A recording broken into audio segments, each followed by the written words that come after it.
ایک مخلوق کے لیے مناسب وجود بھی دیا ہے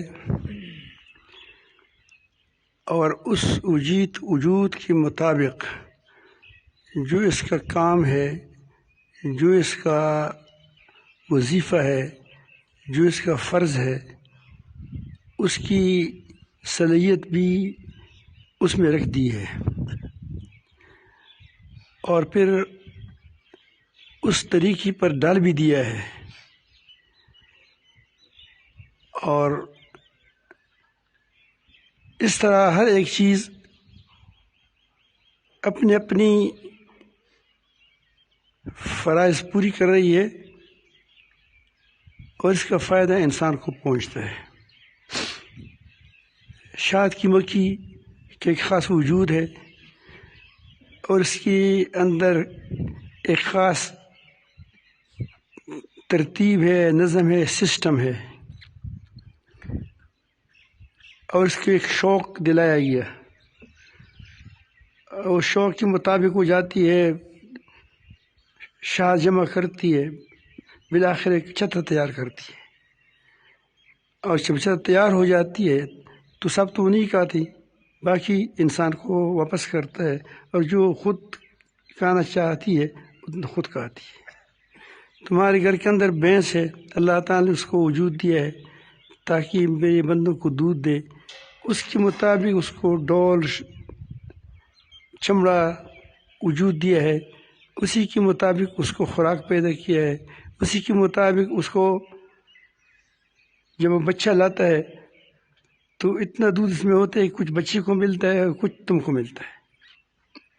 یہ آپ پوری کائنات میں دیکھیں، ایک ترتیب چل رہی ہے، لیکن اس کائنات میں باقی چیزیں تو فطرت کے مطابق چلتی ہے، اسی لیے اس میں کوئی آپ خرابی نہیں دیکھ رہے۔ ہر طرح من فطور، آسمان میں دیکھو، زمین میں دیکھو، چاند میں دیکھو، سورج کو دیکھو، تمام چیزوں میں آپ نظر ڈال دیں، آپ کو کوئی اس میں بگاڑ نظر نہیں آئے گا۔ ثم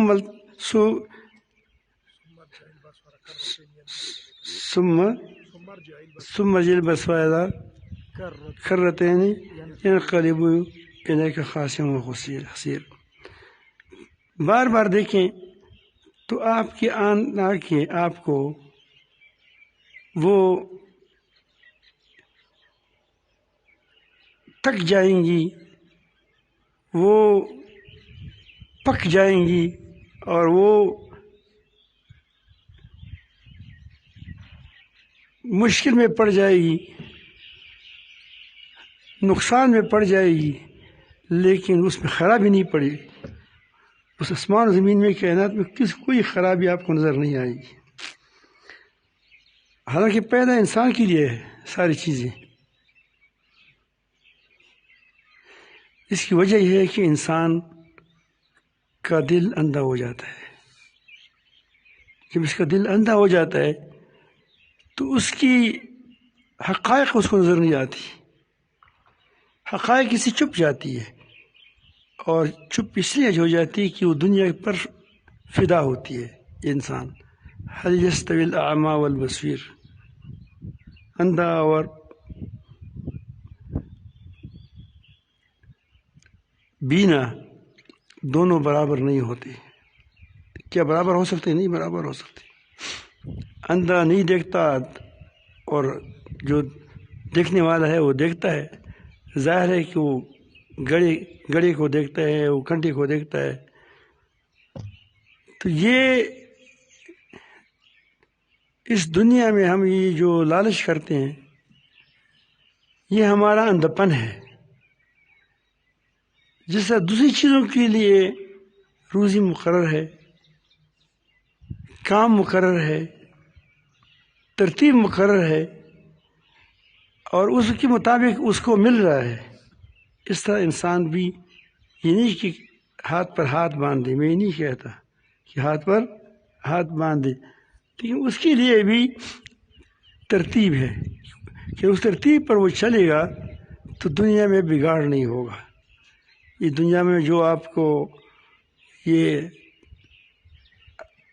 فساد نظر آتا ہے یہ خود انسان کی ہاتھوں کی کمائی ہے، یہ بگاڑ خود پیدا کرتا ہے. اس کی بگاڑ کا ذمہ دار بھی ہے، اور اصلاح کا کرانا اس کا فرض ہے کہ ہو جائے. اور جب دنیا بگڑ جاتی ہے، انسان بگڑ جاتے ہیں، تو اللہ تعالیٰ جل جلالہ کسی قوت کو یا آسمانی آفت کو مسلط فرماتا ہے، اس بگاڑ کو ختم کرتا ہے. آپ دیکھتے ہیں کتنے علاقوں میں بگاڑ آیا، اور پھر بگاڑ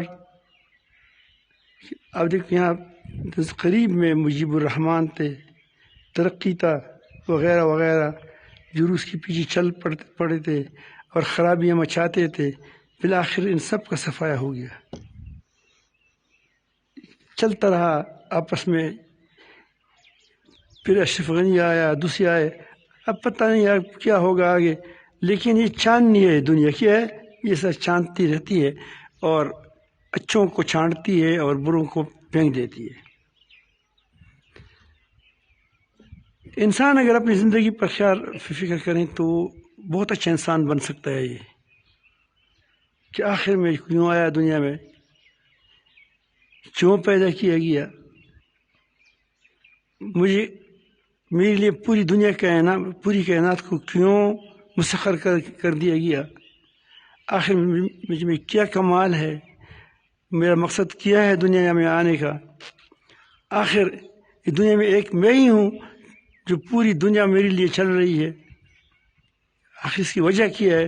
اگر ان ساری چیزوں پر یہ سوچے گا تو اس پر مجبور ہوگا کہ اس کائنات کا رب نے میرے لیے سب کچھ بنایا ہے، اور وہ ایک ہی ہے، اس کا ارادہ بھی وہ ایک ہی ارادہ ہے دنیا میں چل رہا ہے. ظاہر ہے کہ آسمان میں کسی کا اور ارادہ چلتا، زمین میں کسی اور کا ارادہ چلتا، تو آسمان والی چیزیں انسان زمین والی چیزوں کو ہمیشہ کیوں فائدہ پہنچاتی. یہ سورج کو زمین سے کیا فائدہ ہے، یہ صبح نکلتا ہے تکا اور مغرب کو غروب ہو جاتا ہے، پھر دوسری جگہ چلتا رہتا ہے، پورا سال گردش میں رہتا ہے. اس کو کیا فائدہ ہے، اس آسمان کو بظاہر فائدہ نظر آ رہا ہے آپ کو، تو کیوں چل رہا ہے، کس نے مجبور کیا ہے؟ ظاہر ہے کہ اسی نے مجبور کیا ہے جس نے انسان کو پیدا کیا، کیونکہ انسان کی ضرورت ہے. کس کی ضرورت ہے؟ انسان کی ضرورت ہے.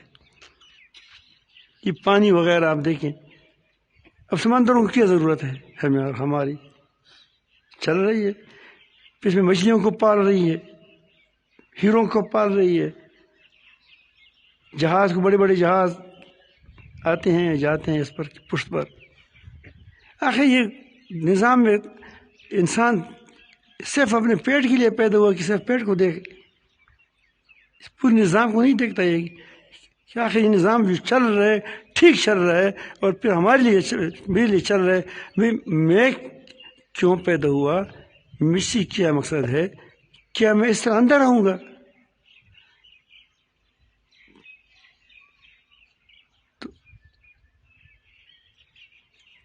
اگر اس چیز پر یہ خیال کرے گا تو یہ آدمی اندھا پن کا مظاہرہ نہیں کر سکتا. جب اس کی آنکھیں کھلیں گی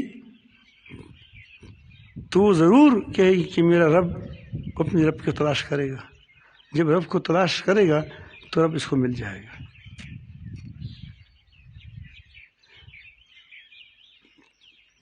ہر سلیم القلب اس پر گواہ ہے. حضرت ابراہیم علیہ السلام ایک ایسے گھر میں پیدا ہوئی جس میں بت بنائے جا رہے تھے، فروخت کی جا رہے تھے. عجیب خدا ہوتے، بناتے بھی خود ہے، فروخت بھی خود کرتے ہیں، سجدہ بھی اس کو کرتے ہیں.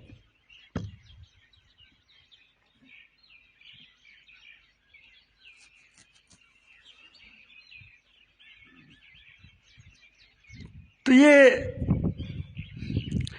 اب اتنی اتنا اللہ پاک جل نے بنائی ہوئی انسان کو اتنی کمالات سے آراستہ کر کے ابھی یہی کچھ سوچے تو ظاہر ہے کہ اس کے لیے ایک آ جائے گا کہ آپ مت لما تعبد ما لا يسمع ولا يبصر ولا يغني عنك شيئا يا أبت إني قد جاءني من العلم ما لم يأتك فاتبعني أهدك صراطا سويا. میرے پیچھے چلو. یہ بینا ہے. کون ہے؟ یہ بینا ہے.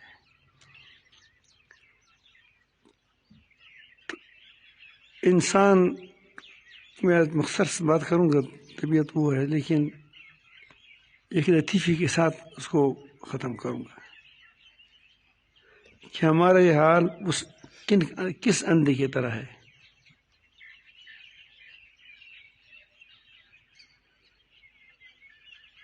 تمہاری عزتیں جو تمہیں اللہ مقدر کی ہیں وہ تمہارے پاؤں میں آ جائے گی، کہیں نہیں جائے گی.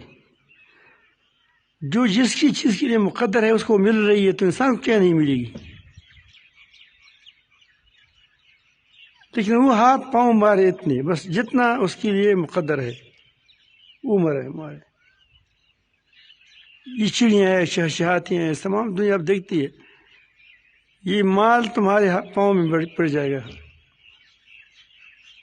یہ طاقتیں جو تم کو آج مرغوب کر رہی ہیں کہ ہم یہ کریں گے وہ کریں گے، یہ آپ کے ہاتھ پاؤں میں پڑ جائیں گی. چونکہ وہ خدا کو نہیں پہچانتے، تم خدا پہچاننے والے بن جائیں گے.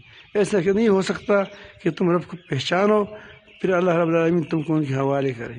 ایسا نہیں ہو سکتا. یہ ہماری دلوں کی بیماری ہے جو ہم پر چھپی ہوئی ہے. ایک واقعہ کتابوں میں لکھا ہے لطیفہ، واقعہ ہے لیکن لطیفے کی شکل میں وہ ہے دلچسپ. وہ کہتے ہیں کہ بادشاہ نے ایک بار پوری اپنی رعایا کے لیے دعوت کی تھی، بڑی دعوت کی تھی، اور بادشاہ بڑا زبردست تھا اور سمجھدار بھی تھا اور بہت منظم طریقے سے کام کرتا.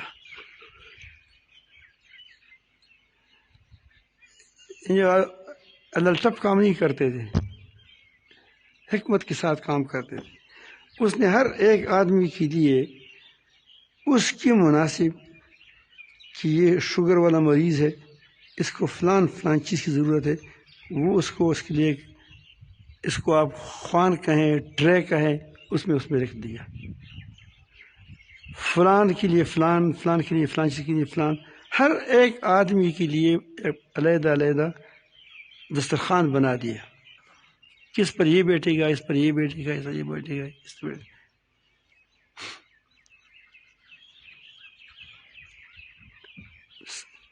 جب سب کچھ درست ہوا تو ڈنڈورا پیٹا کہ بادشاہ کیا دعوت ہے. تو وہاں ایک پیدائشی نبی نہ تھا یا نبی نہ تھا. اس نے اپنے بیٹے کو کہا کہ بادشاہ کی دعوت ہے، لوگ بہت وہاں زبردست خوراکیں ہوں گی، مرغیاں ہوں گی اور وہ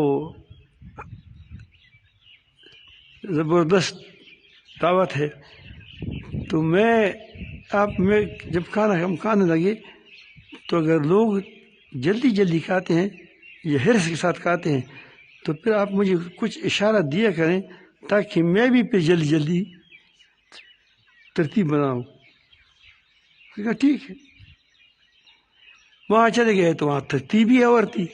ہر کسی کے لیے اپنا مقدر تھا، جو اس کے لیے وہ رکھا ہوا تھا وہی. اس سے وہ ادھر ادھر ہاتھ نہیں لگا سکتے. 1 انچ ہاتھ لگائے گا ہاتھ کاٹا جائے گا. ہاتھ اٹھائے گا تو وہاں ختم ہو جائے گا، اسی پر ہوگا. اس دنیا میں انسان ایک ذرا برابر بھی اپنے جو اس کو مقرر ہے ایک ذرا بھی نہیں کر سکتا زیادہ. اپنے ذرات نمک کی جتنے ذرات تمہارے حصے میں ہے اس نمک کو ختم کر کے تمہیں دنیا سے جانا ہے. ایسا نہیں ہوگا کہ تم اس کو تمہارا ایک ذرہ باقی ہے اور تم اس سے پہلے جاؤ. کوئی ذرا آپ کے ساتھ قبر میں نہیں جائے گا. نہ ایک نمک کا ایک دانہ، نہ ایک ذرا، نہ آپ کے ذہن میں کوئی گرد کی ہوئی ہے کہ اس ساتھ کوئی مٹی میں چیز ملی ہوئی اس کی میں بھی یہ بھی کھائے گا. وہ بھی جاؤ، تم کھا کر اس کے بعد جا سکتے ہو، کیونکہ آپ کی وہی مقدر ہے تمہارے لیے ہر چیز. تو وہ جب بیٹھ گئے تو اندھا تو دیکھنا نہیں ہے. وہ اس نے سوچا کہ شاید پہلے سے لوگ تیز تیز کھاتے ہو، تو نے پہلے سے دونوں ہاتھوں سے شروع کر دیا. اپنی ٹرے کے سامنے بیٹھا ہے، دونوں ہاتھوں سے کھا رہا ہے. تو کس نے اس کو اپنے بیٹے نے اس کو اشارہ اوپر سے دیا کہ نہیں نیچے آرام سے کھائیں، اپنا اپنا کھانا ہے. اس کا خیال یہ ہوا کہ یہ کہتے ہیں کہ اور تیز ہو جاؤ.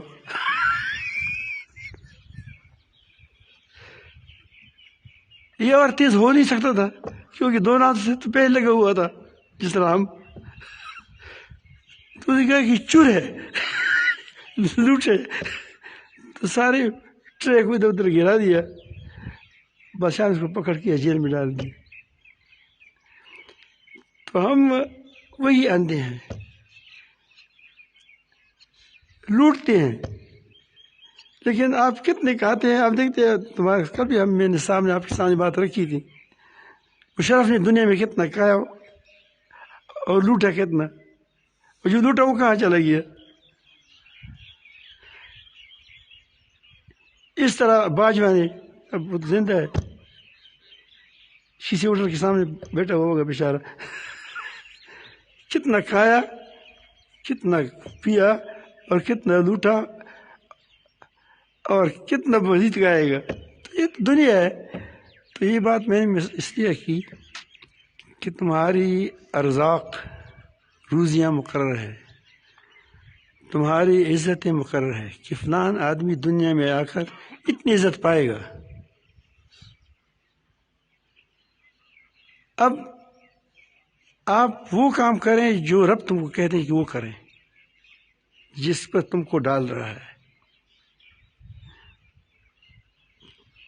تو اللہ رب العالمین تمہارے ساتھ پوری مدد فرمائے گا، تم کو دنیا میں خوش رکھے گا. ہم کو اللہ تعالیٰ کبھی تم کو عذاب نہیں دے گا. اللہ تعالیٰ جل جلالہ کا یہ قانون نہیں ہے. وہ عذاب تو کسی کو اس لیے دیا جاتا ہے کہ اس سے بدلہ لینا ہوتا ہے. یہ اس لیے دیا جاتا ہے کہ اس سے کوئی اس کی پرخاش ہو، قلبی رنجش ہو.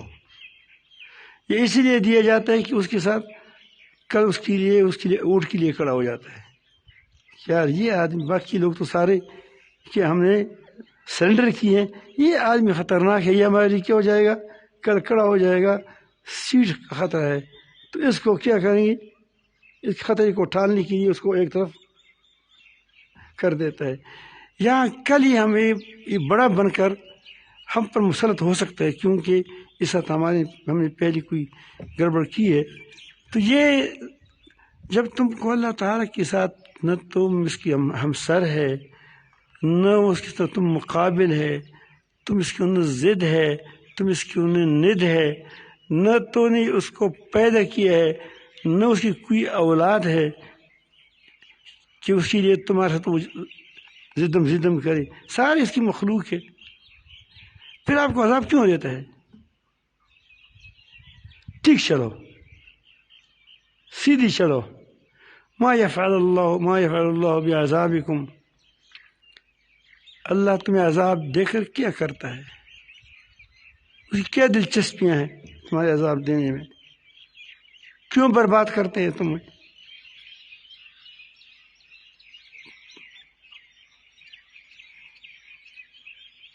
ما يفعل اللہ بعذابکم ان شکرتم، اگر تم شکر گزار ہوتے ہیں.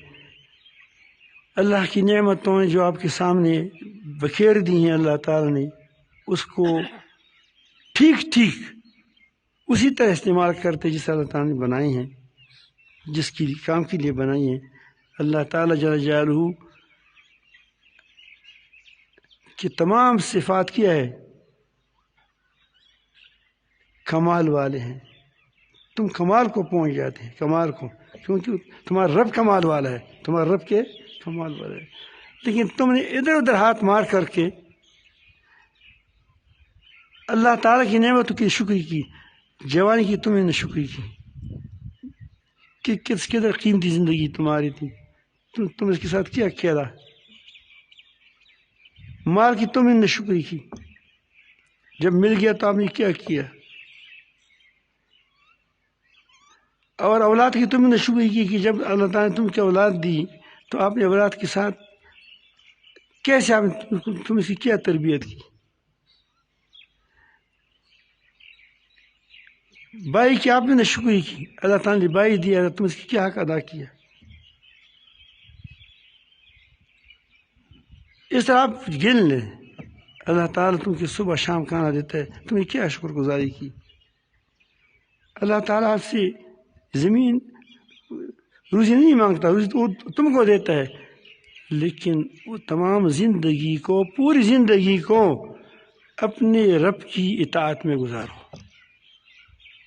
کہ جس کام کے بارے میں جو حکم دیتا ہے وہی کریں. آپ حکم کی غیبت مت کرو، فرماتے ہیں نا غیبت مت کرو، اپنی بھائی کی خون کیا وہ نہ کرو غیبت. تم کو کہتا ہے کہ بدگمانی مت کرو بدگمانی. تم کو کہتا ہے کہ کسی کی مذاق مت اڑاؤ، تم بڑی چیز نہیں ہے، وہ بھی انسان ہے، تم بھی انسان ہو، نہ اڑاؤ. کسی کو تان تاشنی نہ کرو، کسی کو ناحق قتل نہ کرو، چوری مت کرو، کسی کی عزت کو خراب مت کرو، زنا نہ کرو،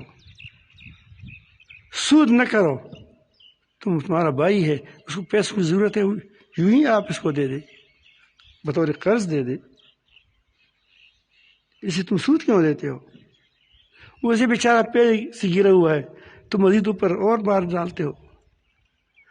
اب آپ دیکھیں، اگر انسان اپنی مال کی، اپنی جان کی، اپنی اولاد کی، اپنی وہ اللہ نے جو کچھ دیا ہے اس کی قدر کرے تو اللہ تعالیٰ اس کو کیسے اٹھائے گا، کتنا بڑھائے گا، کس قدر اس کو اور زیادہ کیا توفیقات سے نوازے گا. لیکن ہم کیا کرتے ہیں کہ ہم عزت کو مال میں ڈھونڈتے ہیں. تو بظاہر ہم کہتے ہیں کہ مال میں ہمارا خدا نہیں ہے، لیکن دل میں ہم کہتے ہیں کہ مال ہمارا خدا ہے. عزت ہم لوگوں میں ڈھونڈتے ہیں. آپ نے دیکھا ہوگا جب بھی لوگ پاس ہو جاتے ہیں وہ کہتے ہیں ہمیں مینڈیٹ ملے. کیا مینڈیٹ مجھے آتا جی مینڈیٹ ملا ہے. میں نے کئی بادشاہوں سے یہ بات سنی کہ قوم نے ہمیں مینڈیٹ دیا ہے، مینڈک دیا ہے، تو وہ اسی لیے اب وہ ہم بادشاہ ہو گئے. پھر جیل میں ہوتے ہیں.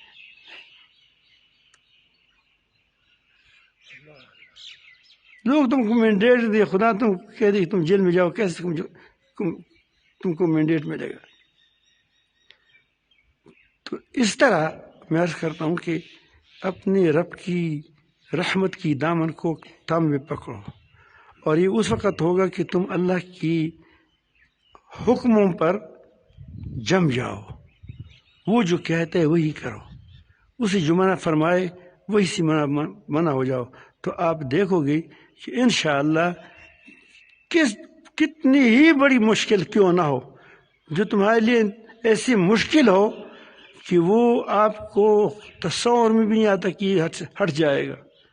آپ پر 30,000 پہاڑ تمہارے سر پر رکھے ہو تو اللہ بہت طاقتور ہے، اس کو یوں ہی اڑا دے گا آپ سے.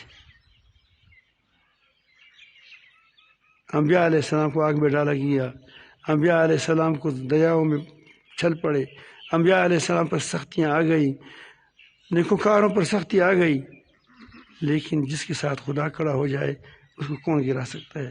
اسی لیے بجائے ہم لوگوں کو اپنے ساتھ کھڑا کر دیں، ہم اپنے رب کے ساتھ کھڑے ہو جائیں. جو رب ساتھ کھڑا ہوگا رب اس ساتھ کھڑا ہوگا. من کان اللہ کان اللہ لہ.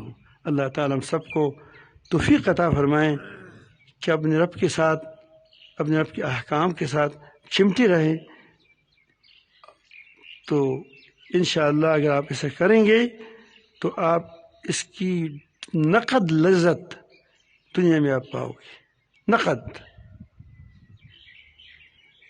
وہ لذت آپ دل میں پاؤ گے کہ آپ سوچیں گے کہ دنیا یہ بادشاہی کافی ہے ہمارے لیے، آگے بادشاہی ہم کیا کرتے۔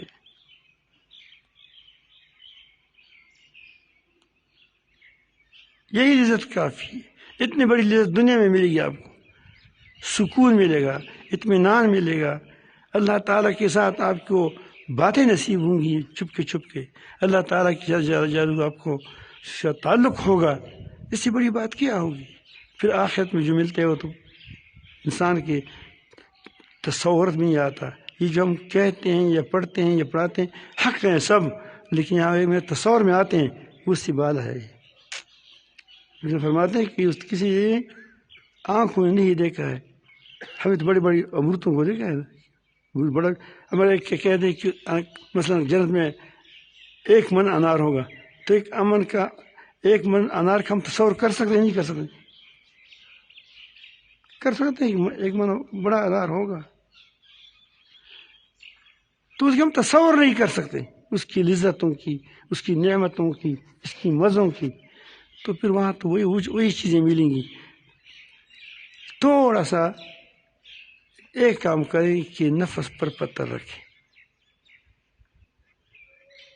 اما